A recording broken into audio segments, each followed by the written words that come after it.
Buenas tardes. Yo les voy a hablar sobre los vectores de clonación.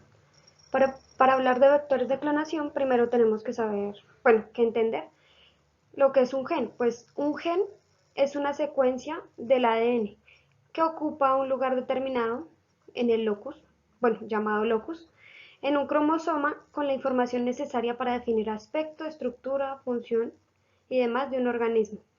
Esta secuencia está formada por la unión de moléculas determinadas. Estas moléculas pues se llaman nucleótidos. La clonación de los genes pues se refiere completamente al copiado de una molécula única de ADN en una célula para poder producir un gran número de células pues idénticas. Para esto pues se utilizan diversas herramientas, pues de las que les voy a hablar. Una sería la herramienta tijera, la cual corta el ADN, y los vectores de clonación. Bueno, ¿qué son los vectores de clonación? Los vectores de clonación son plásmidos que llevan insertados fragmentos de ADN, típicamente pues un gen, que nosotros queremos introducir o expresar en cualquier espécimen o hospedador. Pero para poder ser insertado es necesario cortar el vector con enzimas de restricción y una vez introducido pasa a denominarse vector recombinante. Entonces, como podemos observar aquí, se ve lo que es el vector recombinante. ¿Cómo pasa esto entonces? De manera rápida, podemos observar que un vector de clonación es una estructura circular. Entonces, si quiero agregarle un gen que deseo clonar, digamos este, hay que abrir el vector de clonación, esto lo hace una herramienta tijera, y al igual que el gen a clonar, entonces añadimos este pedazo de gen con ayuda de la ADN ligasa y se va a formar pues el vector recombinante. Aquí podemos ver la estructura de un plásmido. Un plásmido debe contar con un origen de replicación, aquí está, el polilinker, que es son sitios específicos de restricción de la molécula, y algunas características adicionales como el gen resistente a la ampicilina, que funciona como un marcador genético, y este pues va a ser el agente seleccionador. Estos vectores pues cumplen con ciertas propiedades que los hacen ideales para almacenar y replicar la información. La primera pues que poseen un tamaño que oscila entre 3000 y 10.000 pares de bases, lo que permite que su ADN sea manipulado con mucha facilidad. También tienen un origen de replicación autónoma, de manera que su replicación en la célula ocurre de manera independiente del control directo del cromosoma. También pues generalmente tienen un alto número de copias, más o menos entre 500 a 700 copias por célula, lo que genera bastante cantidad de ADN. También contienen sitios únicos para el corte con varias enzimas de restricción diferentes. Ellas están son entre 10 y 15, que se usan pues para insertar en esta región, en el sitio de clonación, un gen o secuencias de ADN que pues a nosotros nos interese. Además también pues cuenta con genes que permiten identificar las células que hayan incorporado el vector con la secuencia de ADN exógeno, siendo los más utilizados pues los que son de resistencia a antibióticos. Bueno, hablando de, digamos, el origen de la replicación, esta región pues es la que codifica para el inicio de la síntesis de ADN, pues el cual da la cualidad de poder replicarse de manera independiente al ADN cromosómico, ya que ya sea un sistema bacteriano o en un sistema de expresión como una levadura. El polilinker o también se le puede llamar sitio de multiclonación, pues es una región contenida dentro de las secuencias de los genes que codifican para los marcadores. ¿Qué contiene estos sitios múltiples de restricción? Pues estos mismos reconocen a las enzimas de restricción que permiten la inserción de fragmentos de ADN que se desea clonar. El, El agente seleccionador es un gen contenido en la secuencia del vector, entonces este confiere características adicionales al sistema, entonces dependiendo si es levadura o bacteria. Esto permite que la identificación y selección de las clonas recombinantes, es decir, pues clonas que tienen el fragmento de ADN de interés, puedan ser identificadas. Pues un ejemplo de estos pues, son los genes que codifican para la resistencia a los antibióticos, como la penicilina, como la tetraciclina, o también pueden ser marcadores metabólicos, como el gen de LAC-Z, que este codifica para la síntesis de enzimas betas galactosidasas o marcadores autotróficos. Aquí tenemos el esquema general de la clonación del ADN. Entonces, en una primera instancia podemos observar el vector de clonación, que en este caso vamos a empezar con este plásmido. Entonces, el vector de clonación se va a cortar con una endonucleasa de restricción. Y aparte, pues tenemos el cromosoma eucariótico. Entonces, el fragmento de ADN deseado que se obtiene por un corte del cromosoma con una endonucleasa de restricción, lo vamos a sacar de este cromosoma eucariótico. Entonces, vamos a tener los fragmentos ya separados para ligarlos con el vector de clonación que ya tenemos previamente abierto. Entonces, para poder pegar estos dos se utiliza la DNA ligasa y va a formarnos el vector recombinante. Luego de esto, el ADN va a ser introducido dentro de una célula huésped y se va a dar la propagación o la clonación que va a producir muchas copias de este ADN recombinante. Entonces, el vector de clonación y los cromosomas eucarióticos se cortan por separado con la misma endonucleasa de restricción y los fragmentos que hay que clonar se ligan a continuación con el vector de clonación.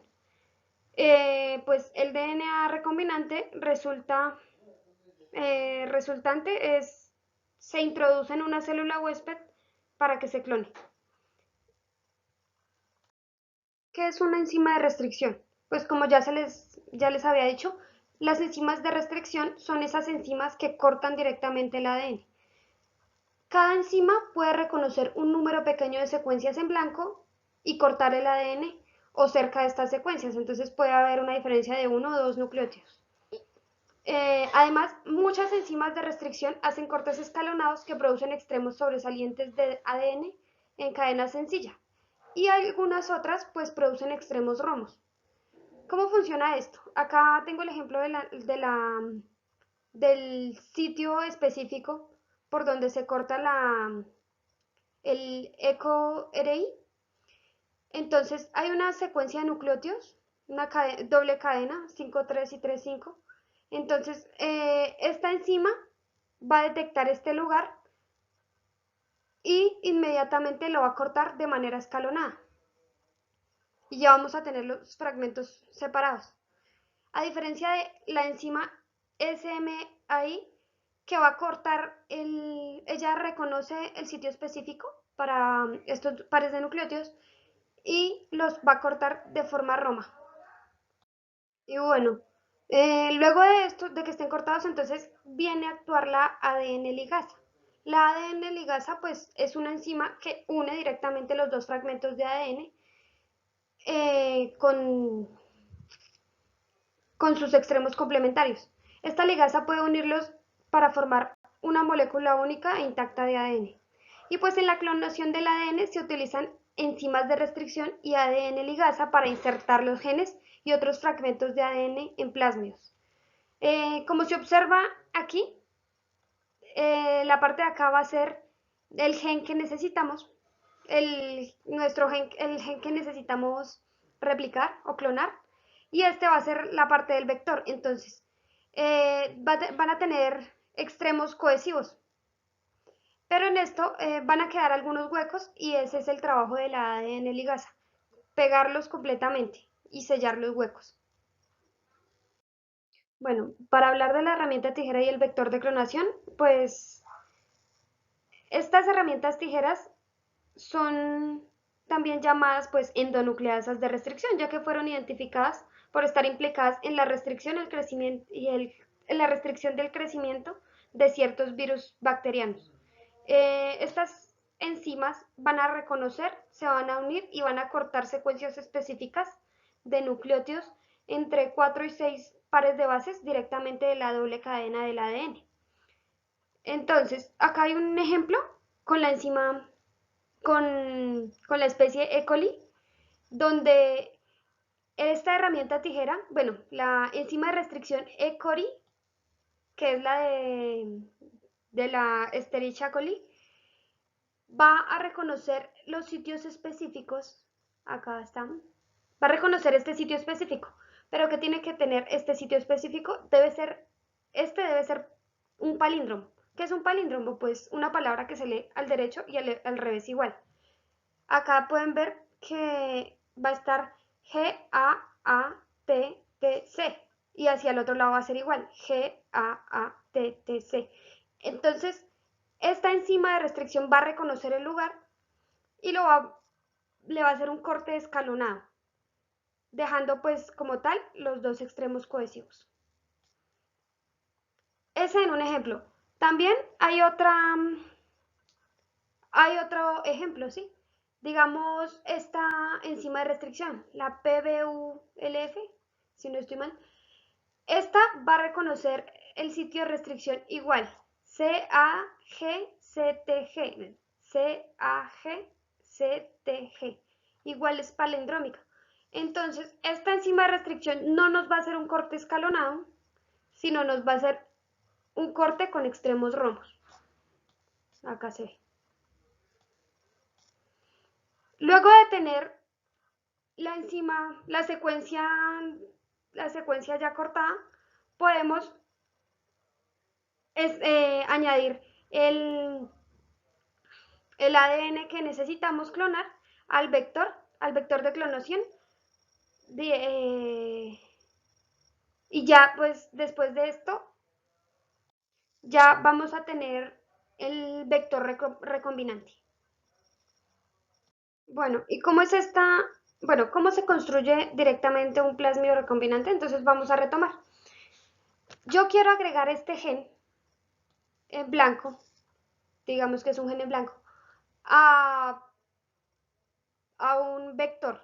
Entonces, este gen en blanco va a tener sitios específicos que me va a reconocer la enzima endonucleasa E. coli, de la E. coli. Entonces va a tener, el gen en blanco ya lo tenemos con estos sitios específicos.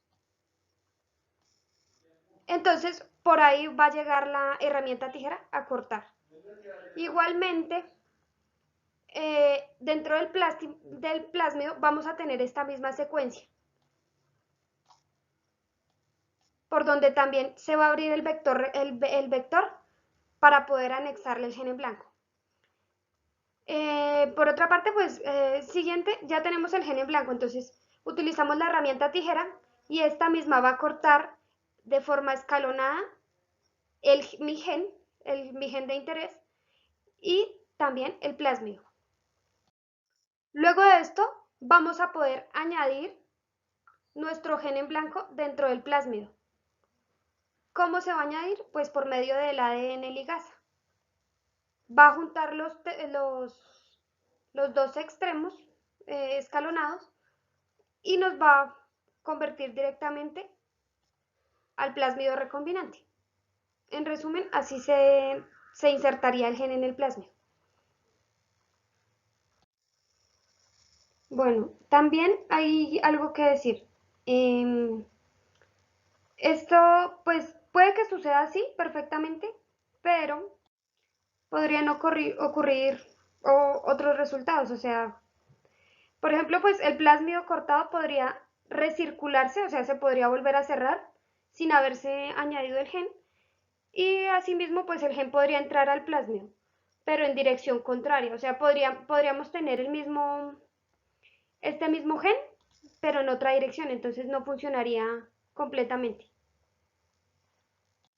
Entonces, debido a esto, se deben realizar, pues, la restricción y la ligación de esto, en esto se realizan con muchas copias de ADN del plásmido y del gen.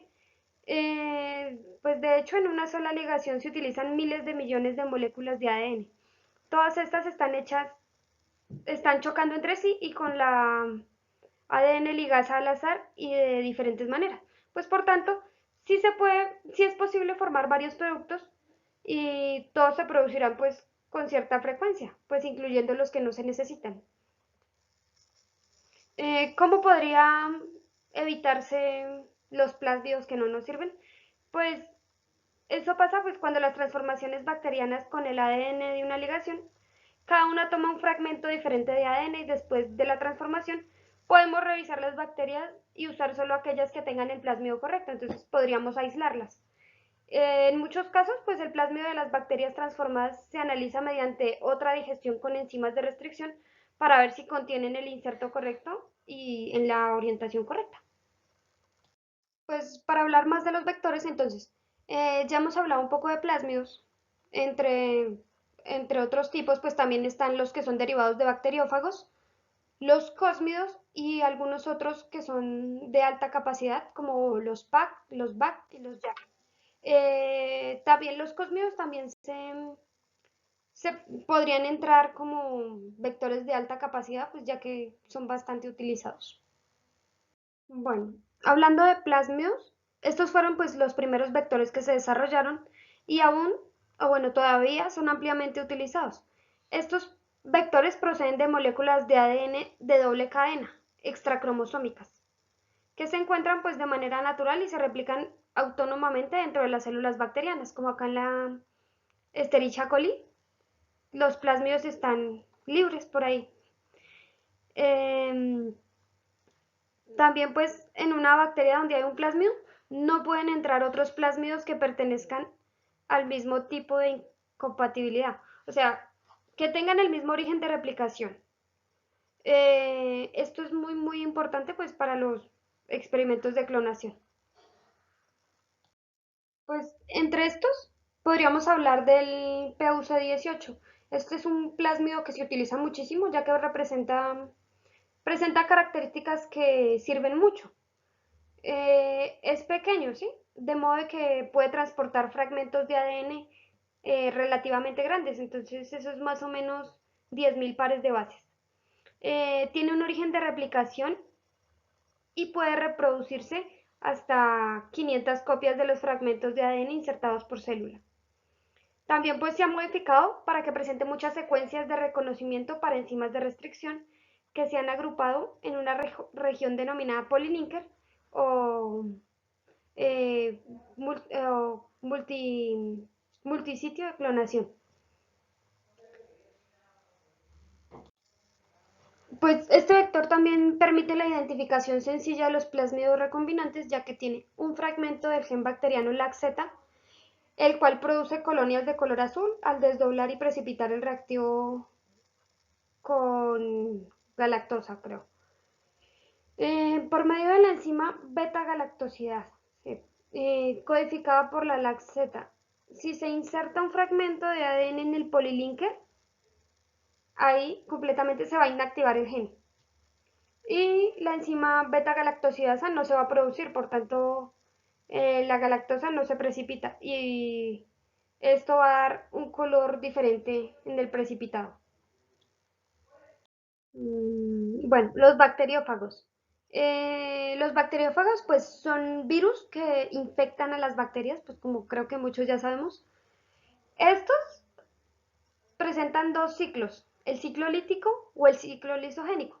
En el ciclo lítico, el fago infecta una bacteria directamente, la secuestra para hacer un montón de fagos y luego mata a la célula al hacer explotar. O sea, eso se llama lisis o lisar. En el ciclo lisogénico, pues el fago infecta a la bacteria, inserta su ADN en el cromosoma bacteriano y esta pues se va a replicar. Bueno, ¿cómo es la estructura de un bacteriófago como tal? Acá está la figura, va a presentar una cabeza, el cuello, la cola, las fibras de la cola, la placa base y ya. Cabe aclarar, la parte interna de la cabeza va a estar, es donde va a tener el ADN y el resto del bacteriófago pues va a ser proteína. Bueno, en el ciclo lítico, el fago va a actuar como un virus típico, va a secuestrar a su célula anfitriona y utiliza estos recursos de la célula para hacer muchos fagos nuevos, lo que causa que la célula estalle o muera en el proceso. Entonces, acá está el ciclo lítico. Este consta de 5 etapas. La primera etapa, que sería la fijación, es donde la proteína. Bueno, la fijación, las proteínas en la cola del fago, en la colita, se van a unir a un receptor específico. En este caso, pues es un transportador de azúcar, digamos, en la superficie de la célula bacteriana. Luego de esto, sigue la penetración, es donde el ADN del fago, el fago inyecta su genoma de ADN bacteriano dentro del citoplasma de la bacteria. Luego de esto, va a ocurrir el copiado del ADN y la síntesis de proteínas. Entonces, se copia el ADN del fago y los genes del fago se expresan para hacer proteínas, como las proteínas de la cápside, estas pequeñitas que se muestran por acá. Luego, estas pues se van a ensamblar de nuevo, volviéndose un fago. Entonces, las cápsides se ensamblan a partir de las proteínas de la cápside y se rellenan con ADN para hacer nuevas partículas de fago. Y ya para lo último en la lisis, pues el fago pues expresa los genes para las proteínas que hacen los agujeros en la membrana plasmática y la pared celular, y los agujeros dejan que entre el agua y hacen que la célula se expanda y estalle como un globito de agua. Pues al suceder esto, la célula estalla y de esta manera pues los centenares de fagos que se liberan pueden encontrar e infectar otras células anfitrionas próximas, o sea, de la misma manera. Y unos pocos ciclos de infección lítica pueden dejar que el fago se propague como fuego a través de una población bacteriana. O sea, se va a propagar de manera exponencial. Bueno, para hablar del ciclo lisogénico va a ocurrir casi de la misma manera. Entonces, el fago se va a fijar en la pared bacteriana de la célula,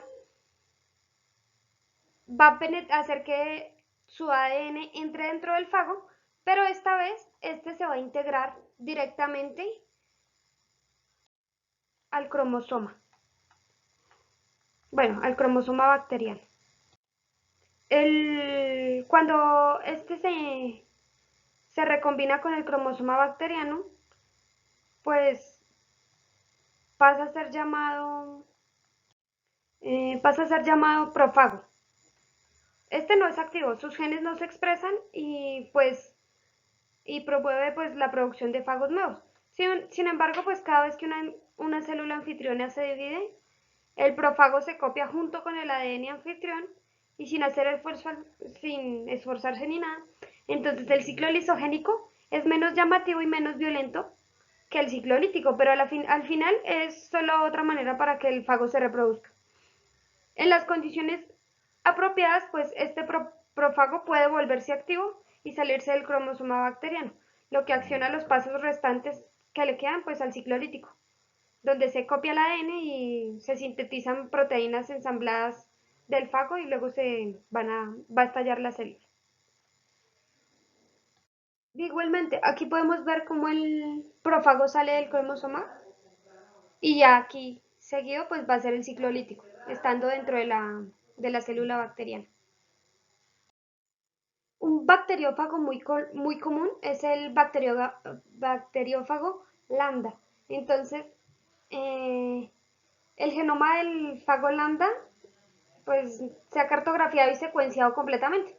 Este pues para ser utilizado como vector, y el tercio central de su cromosoma puede ser reemplazado por ADN exógeno sin sin que este pues afecte las capacidades de las células y las capacidades para formar cápsides. Para clonar, utilizando pues este vector, se purifica el ADN del fago, se corta con una enzima de restricción y con esa misma enzima de restricción cortamos pues el fragmento de ADN de interés y lo unimos con una ADN ligasa igual como ya habíamos visto. Los vectores lambda recombinantes se empaquetan in vitro en las cápsides proteicas del fago y se introducen en células huésped bacterianas. Dentro de las bacterias los vectores se replican y forman muchas copias del fago infectivo, llevando todas ellas, llevando todas ellas el fragmento de ADN de interés en la clonación. Un dato curioso es que pues, los vectores bacteriófagos pueden transportar fragmentos de hasta 20 kilobases, 20.000 pares de bases, o sea, 20 kilobases. Bueno, otros tipos de vectores son los cósmidos. Los cósmidos son vectores híbridos.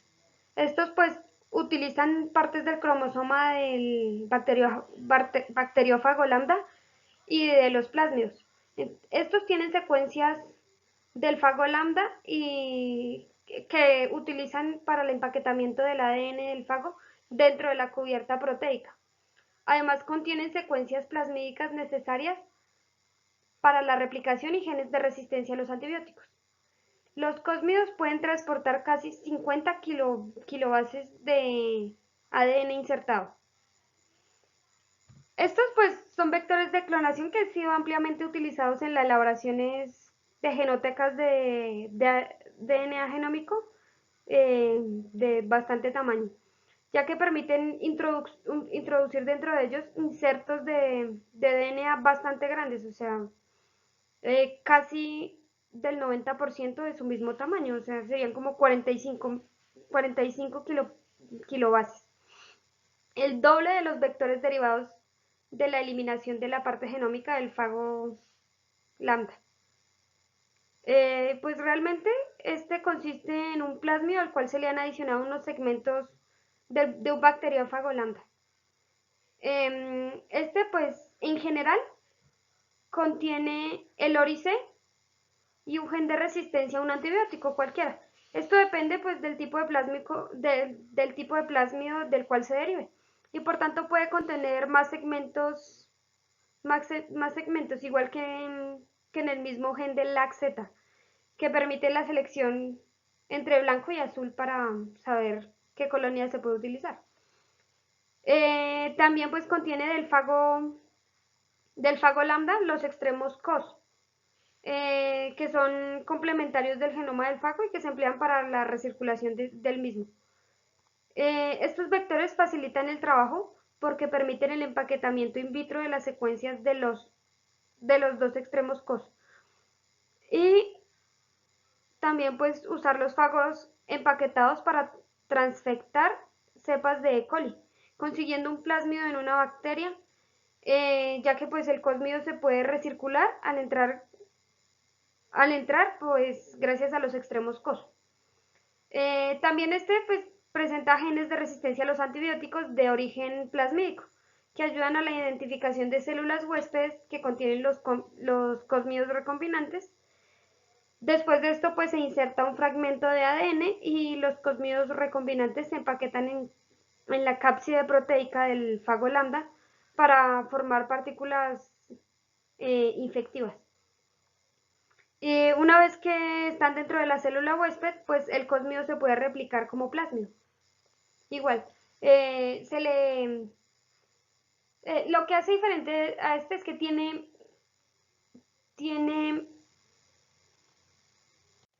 características del fago lambda y de los plásmidos comunes, con la diferencia que este va a presentar los extremos llamados COS. Estos se van a empaquetar directamente dentro del fago lambda, dentro de cualquier fago. Y va a ser igual puede ser el ciclo lítico o el ciclo lisogénico dentro de la bueno, del espécimen bacteriano. Bueno, acá se ve mejor el ejemplo de cómo funciona este procedimiento de clonación. Según los sitios del múltiple clonamiento o los sitios de restricción dentro del cosmio, perdón, dentro del vector, eh, el cosmio pues va a ser digerido con las enzimas de restricción correspondientes, por la misma la enzima de restricción correspondiente, cortando el cosmio desde acá, por los extremos cos, y lo linealiza, o sea, lo extiende. Luego de esto, pues este se va a tratar con una fosforilasa que va a hidrolizar los grupos fosfato de los extremos 5 con el fin de evitar que el inserto se agregue a un extremo. Luego de esto, pues se trata nuestra muestra de ADN y el cosmio pues con enzimas de restricción compatibles para esto. Luego se mezcla la muestra del cosmio y se le añade la ADN ligasa. Pues de esto pues se puede seleccionar aquellos cosmios que hayan quedado pues con un tamaño apropiado y podemos encapsularlos o encapsidarlos dentro del fago lambda, aquellos pues que nos sirvan. Después se infecta directamente la bacteria con este fago, pues gracias a que el cosmio lleva el gen de resistencia a la ampicilina, digamos en este caso. Otro tipo de vectores son los JAKs. Estos son, como sus siglas dicen, pues es en inglés, pero pues como tal son cromosomas artificiales de levadura. Estos pues constan de una molécula de ADN humano obtenido por ingeniería genética, los, los cuales pues son utilizados para clonar secuencias de ADN directamente en células de la levadura. Normalmente pues se utilizan para el mapeo y la secuenciación de genomas. Pues también estos están compuestos de telómeros a sus extremos, tienen un origen de replicación y un centrómero. Estos componentes están unidos a genes marcadores de selección y a un grupo de enzimas de restricción para poder insertar ADN exógeno. Y pues estos cromosomas artificiales de levaduras permiten clonar trozos de ADN mucho más grandes, de entre 100 y 1000 kilobases. El cromosoma artificial de la levadura forma parte de los vectores de clonación de alta capacidad, siendo este pues de hecho el de mayor capacidad. La primera vez que se trabajó con uno de estos fue en 1983 por los científicos Murray y Szostak. Pues este vector como tal pretende imitar las características de un cromosoma normal de una levadura eucariota. Pues ya como ya les dije, pues tiene un centrómero y pues también cuenta con telómeros terminales. Esto hace que se pueda clonar la levadura de microorganismos eucariotas, eh, secuencias de ADN de hasta 1 millón de pares de bases o más, ya que puede pues comportarse como el cromosoma propio de la levadura. Eh, ¿Qué más? Un, un jack típico pues cuenta con eh, digamos, este ARS1, perdón, es que creo que los separé, le dejé no dejé el espacio. El ARS1 es una secuencia típica de replicación autónoma. El CEN4 va a ser es el centrómero del cromosoma 4 y el cual permite la segregación del plasmio durante la división celular. Los TELs, que son las secuencias teloméricas, los, los IS3, TDP1 y el URA3 son los marcadores de selección. Y el SUP4, que es el que cambia la mutación sin sentido, o sea, el que tenemos Una mutación sin sentido con término UAG. Esta pues en general se va a llamar mutación ámbar, sentido ámbar.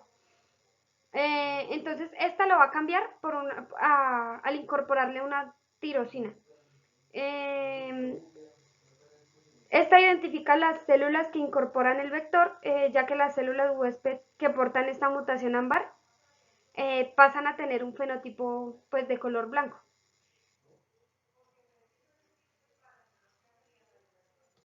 Bueno, ¿cómo funciona el proceso de clonación aquí? Primero, pues, se hace la digestión con dos enzimas de reconocimiento, que son la E-coli, ya la que hemos hablado bastante, y la BAM-HI.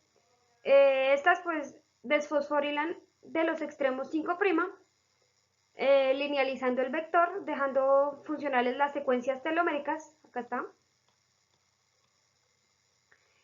Se eliminan los marcadores, los IS3 y la SUP4. Luego de esto, se hace la digestión de la muestra con E. coli y se seleccionan los fragmentos por electroforesis o por electroforesis o por purificación. Luego se realiza una ligación, una reacción de ligación, lo cual nos va a dar una molécula con un centrómero y telómeros terminales. Se va a inducir su entrada en células de estas pues por electroporación. Se clonan en gran cantidad de bacterias y luego se extraen y purifican y se introducen en levaduras por electroporación. Luego de esto se seleccionan las levaduras que portan el vector mediante un cultivo en un medio de cultivo sin triptófano, sin uracilo y con histidina y adenina. Las colonias capaces de crecer en este medio que tengan coloraciones rosadas, esto pues es característico de, de la mutación ámbar o la terminación UAG del gen. Eh, pues esas son las que van a tener los clones que se necesitan. Además, después de esto, pues el vector se va a comportar como un cromosoma más de la levadura. También otro tipo de vectores son los VACs, que son cromosomas artificiales de bacterias. Estos son basados pues en el plásmido de fertilidad, que es el factor F de las bacterias, el cual es el más utilizado. Este factor F es un plásmido que se replica independientemente y que transfiere información genética durante la conjugación bacteriana. Estos son circulares y son muy estables, con lo que casi no se rompen. Estos tienen un tamaño de entre 100 kilobases y pueden transportar insertos casi el doble o el triple de su tamaño. Además, solo permiten una copia del cromosoma por célula.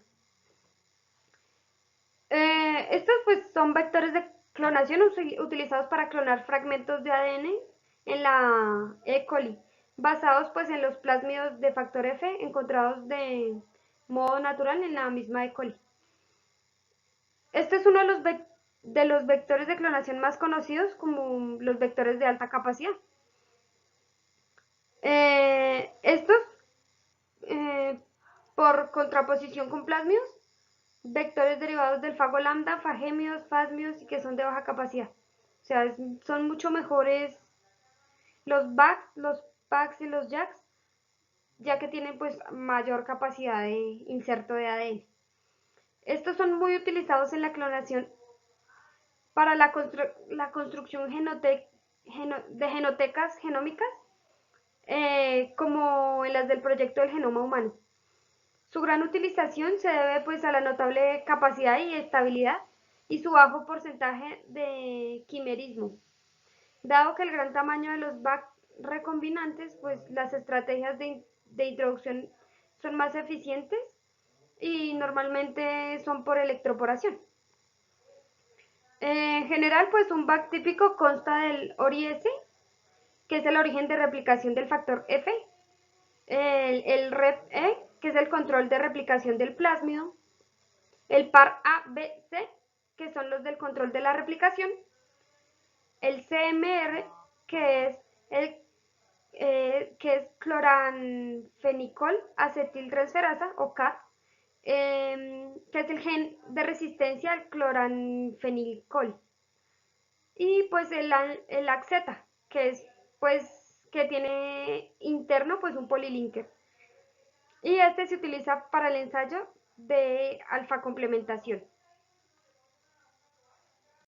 Después de esto, pues se va a ver la transferencia de los vectores a las células de electroporación y luego se hace la selección de los clones en un medio de cloranfenicol y exgalactosa, ah, exgalactosa.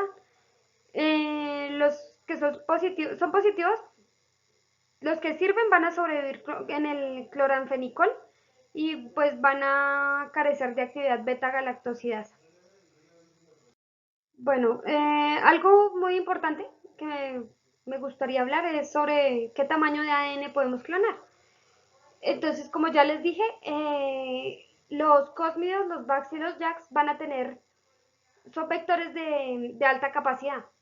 Entonces, acá están los insertos máximos que puede tener uno. Entonces, los más pequeñitos son los plásmidos, que solo van a tener insertos de hasta 10 kilobases. Los fagos de 25 kilobases, los cósmidos de 45 kilobases. Y los Bax y los Jax pues van a tener una capacidad mucho más alta. Los Bax de 300 kilobases y los Jax de 2000 kilobases. Entonces, estos vectores pues han permitido clonar el ADN genómico de los organismos superiores. Una colección de clones de un organismo dado constituye una biblioteca genómica inmensa. Y en esta pues se puede identificar el gen de interés, cualquier gen de interés que podamos necesitar. Como tal, pues podemos observar que hay dos tipos de clonación a nivel molecular. La celular, que es el mecanismo de amplificación de ADN o ARN, que se puede hacer por PCR, como ya lo hemos visto anteriormente, como nos han explicado en las clases y en el laboratorio. Y a nivel celular, pues se pueden clonar fragmentos de ADN utilizando vectores de clonación, estos de los que ya he hablado.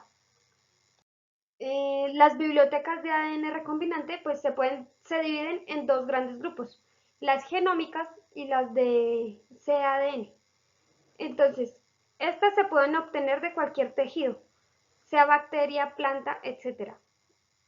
De estas mismas, las de ADN, se les hace digestión del ADN y luego se clonan. Y las mARN se vuelven cADN y luego se clonan.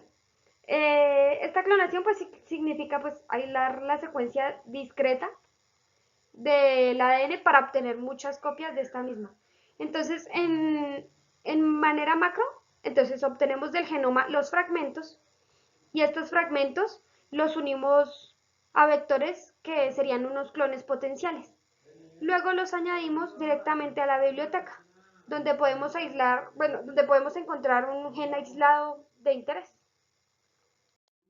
Entre la clonación del genoma, pues es posible aislar una región específica de un genoma para producir un número virtualmente ilimitado de copias de este mismo. También pues un gen aislado puede ser alterado, cambiado o modificado a voluntad propia y puedo transferirlo nuevamente pues a la línea germinal de un animal o una planta y este puede convertirse en una parte funcional y heredable del genoma del organismo. Bueno, ¿cómo va a ocurrir la clonación genómica? Entonces, primero sería la escisión del ADN en los sitios específicos, cabe aclarar, pues por nucleasas de restricción, lo que nos va a facilitar enormemente el aislamiento y la manipulación de genes individuales. Luego de esto, se va a hacer la clonación del ADN mediante uso de vectores, como ya lo hemos visto, o también se podría hacer por PCR, mediante la cual pues se puede copiar una sola molécula de ADN para generar miles de millones de moléculas idénticas. Luego de esto pues se va a hacer la hibridación del ácido nucleico. Esta es la que hace posible encontrar una secuencia específica de ADN o ARN con gran precisión y sensibilidad en función de su capacidad para unirse a una secuencia de ácido nucleico complementaria. La secuenciación rápida de todos los nucleótidos en un fragmento de ADN purificado, lo que permite identificar genes y deducir la secuencia de aminoácidos de las proteínas que codifican. Y por último, pues el monitoreo del nivel de expresión de cada gen en una célula. Esto se les llama también microarrays de ácido nucleico, que permite que decenas de miles de reacciones de hibridación se realicen en simultánea. ¿Cómo podemos obtener y purificar este inserto? Pues para la obtención del inserto de interés hay que recurrir a una fuente de ADN que lo tenga primero que todo. Pues, por ejemplo, el genoma de un animal o de una planta. Después hay que seleccionar una técnica que nos permita aislar el fragmento de interés, como por ejemplo mediante la digestión de ADN genómico con enzimas de restricción, como ya lo hemos visto, o amplificándolo por medio de PCR.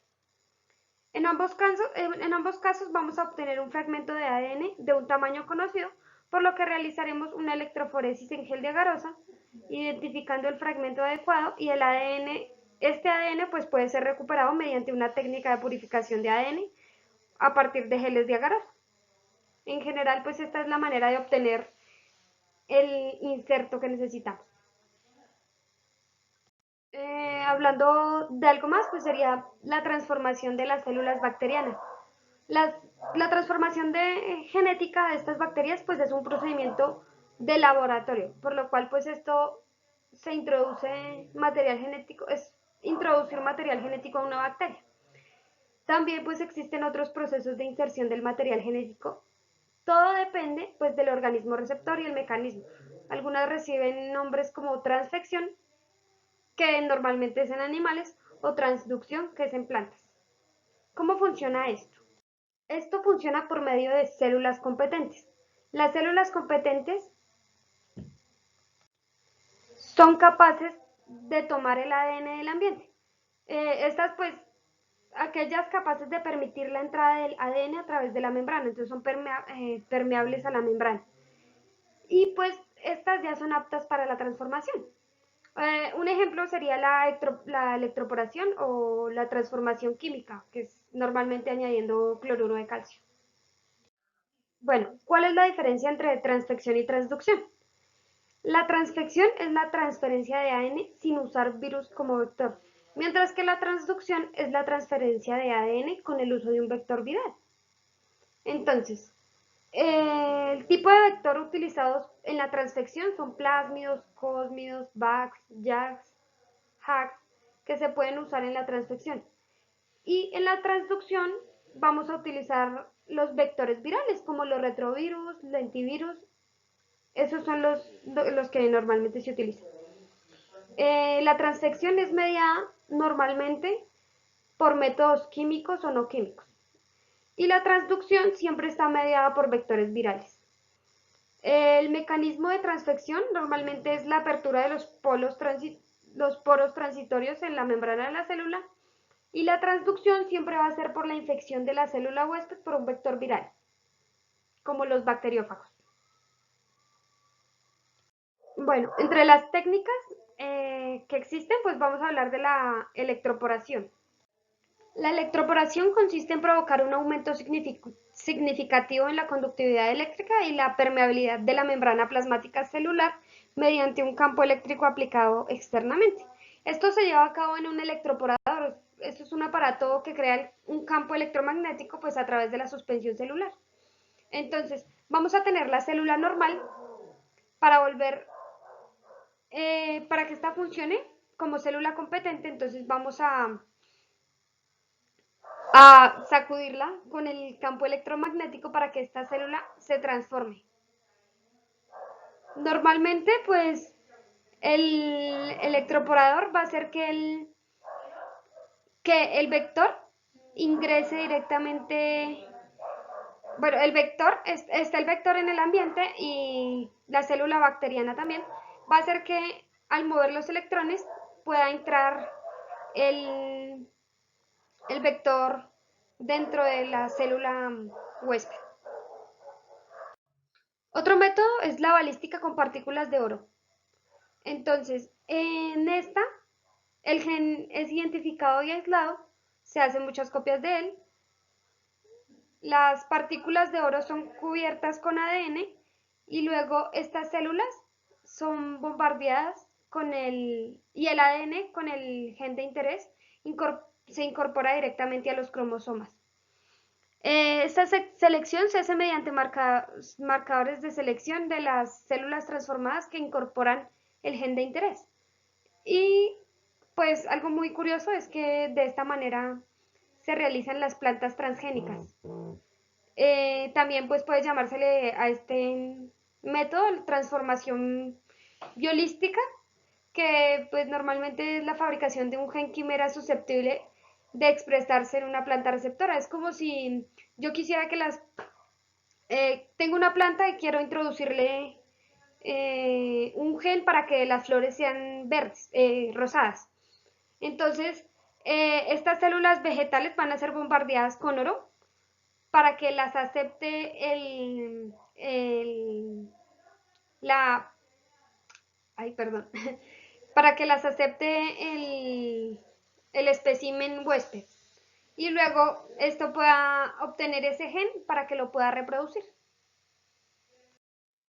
Otro método muy común es con sales de calcio, que normalmente se hace para preparar células competentes de E. coli, donde se toma la muestra, se mezcla 5000 RPM por 5 minutos a 4 grados centígrados, se le va a añadir cloruro de sodio, se va a sacudir un poquitico y luego se va a resuspender esto en 5 mililitros de cloruro de calcio, se incuba por 20 minutos en frío y luego vamos a obtener, bueno, vamos a centrifugarla y dentro de esta pues vamos a obtener las células competentes. Es un método muy utilizado normalmente. Y la última manera de obtener células competentes es por choque de calor, que es mucho más sencilla. Se deja la muestra en una cuba con hielo 1 hora y luego la sacudimos un poco y la dejamos a baño María a 42 grados centígrados por un minuto pasadito. Inmediatamente la volvemos a dejar en hielo. Luego de esto agregamos 1 mililitro en medio, ¿qué? Luego agregamos 1 mililitro de SOC y lo incubamos a 37 grados centígrados con agitación por 45 minutos. Luego de esto vamos a obtener las células competentes que después podemos usarlas, le agregamos el buffer y el plasmio para poder obtener los vectores de clonación. Y ya por último, no sé, no encontré mucha información sobre esto, pero pues la resistencia a los antibióticos pues son aquellas células que han sido transformadas por el plásmido recombinante y estas pueden crecer en presencia de cualquier antibiótico. Es como si, si mi vector recombinante posee un gen de resistencia a la penicilina, pues este en presencia de penicilina va a poder crecer exponencialmente y me va a funcionar si lo quiero multiplicar. También pues los antibióticos son medicamentos utilizados pues para prevenir y tratar infecciones bacterianas y normalmente pues esta resistencia se produce cuando las bacterias mutan o cuando quiero clonarlas y ya les añado el gen, el gen que necesito. Y las bacterias son las que se vuelven resistentes a los antibióticos, por eso pueden ser utilizadas como, en su mayoría, como vectores de clonación. Y creo que eso ya es todo. Muchas gracias.